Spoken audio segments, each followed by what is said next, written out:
Imagine you're a leader trying to advance a moral cause at a time when the country is deeply divided. I spoke with historians H.W. Brands, Eric Foner, David Blight, and Drew Faust about the story of Abraham Lincoln and the abolition of slavery in the United States. I'm David Rubenstein. All my life, I've been passionate about American history. I think that by learning from the past, we can better shape the future. I've spent years interviewing experts to learn more about the U.S. presidency and American power. In this series, I revisit these interviews and bring their stories to light.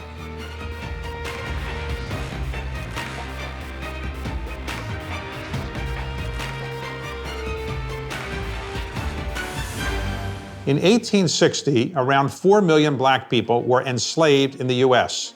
Slavery was vital to the cotton industry in the South, but there had been a growing view, especially in the North, that the institution was immoral and should be abolished.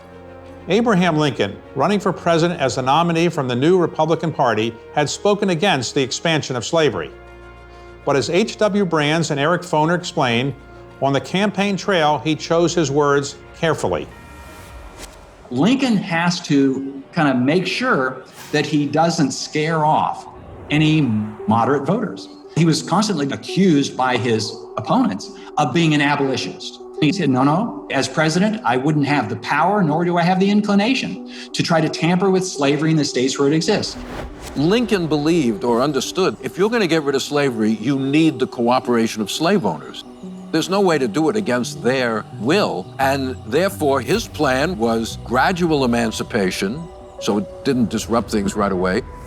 As a result, those wholeheartedly against slavery weren't sure what to make of Lincoln.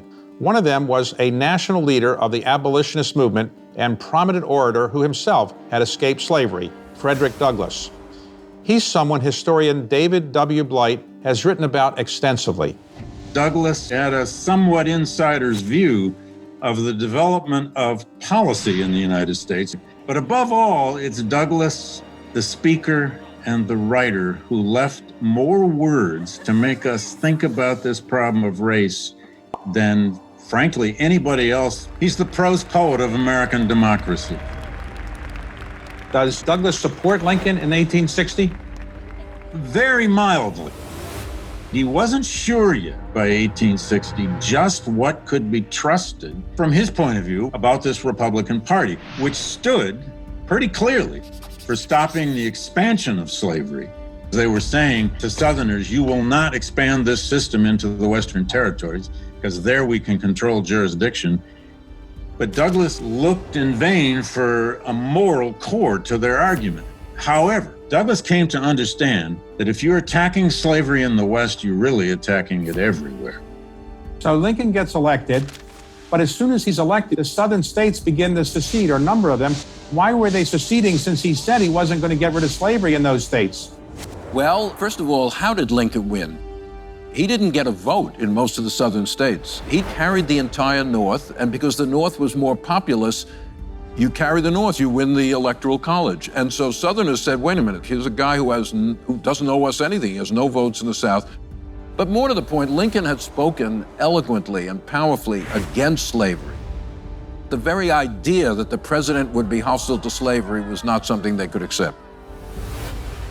By April 1861, 11 southern states had seceded from the Union to form the Confederacy. Civil War broke out, and at first, both sides underestimated their enemy. He becomes president, he's inaugurated, the Civil War breaks out, but people think, okay, we have 3 times as many people in the North as in the South. This war will be over in a couple weeks. Well, neither side was prepared for large-scale warfare at this time. This is at the very beginning of the war. So the Union Army marches down into Virginia. Richmond is the capital of the Confederacy.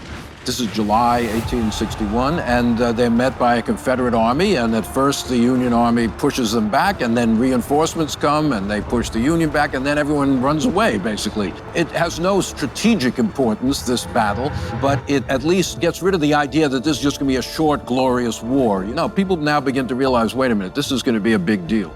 On paper, how could the South win? On paper, the North is, whether it's population, industry, finance, you name it, the North is way ahead. But wars are not fought on paper. The South did not have to invade and conquer the North, but the North had to invade and conquer the South. The war dragged on, and Lincoln's official position on slavery evolved. At first, he had only publicly opposed the expansion of slavery. But on January 1st, 1863, he issued the Emancipation Proclamation. It declared that all enslaved people in Confederate areas under control of the Union Army were henceforth free. Historian Drew Gilpin Faust explained to me Lincoln's reasoning behind this change. When the war broke out and he saw that he could define slavery as an instrument of strength and war power for the South, in other words, having slavery enabled the South to mobilize more white men for the military, he could then define slavery as something that had to be defeated in order to enable military victory. He says that it's slavery that is enabling them to keep these armies in the field, that is providing the materiel for the Confederate Army, that's growing the food. You've got to go after the infrastructure of Southern society. Slavery is the cause of this war, and if we don't act against it, we will never be able to solve this fundamental problem in our societies. But also, you need more manpower. You know, up to that point, they didn't let blacks in the Army, but at this point, you need every man you can get.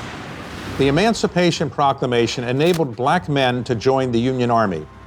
Frederick Douglass worked vigorously to recruit them, and they signed on by the thousands. Most had fled slavery on plantations in the South.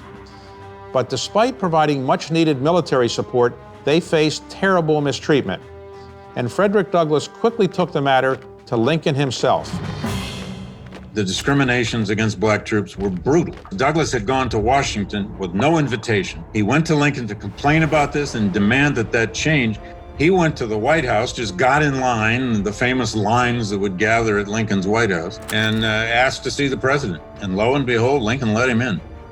Lincoln made no real promises at that point. They had what today in diplomatic language they both called, in effect, a good exchange of ideas.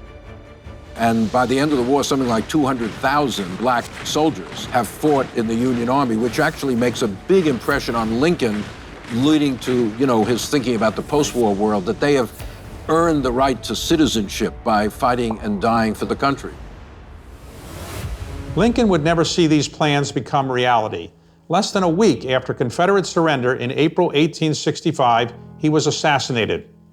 8 months later, the ratification of the 13th Amendment abolished slavery in the United States for good and began the period known as Reconstruction, which Lincoln had hoped would bind up the nation's wounds. Reconstruction is a long, complicated story. The effort to secure the basic rights of the 4 million former slaves, to enforce the law, to enforce the new Constitution, which is, put into place in Reconstruction, that failed, obviously. It's succeeded by a long period of Jim Crow, of just disenfranchisement, of inequality. In some ways, it's a very inspiring story. It's a time when black and white people worked together in the South in a common cause of justice. It's a very depressing story. You get homegrown terrorism, the Klan and other groups working hard to just overthrow and annihilate this. And since it doesn't succeed, it leaves to future generations this problem of racial justice. Throughout the course of his career, President Lincoln continually exhibited expert political instincts. As his own beliefs evolved based on what he saw and what he learned, he pushed a divided country toward morality and reconciliation.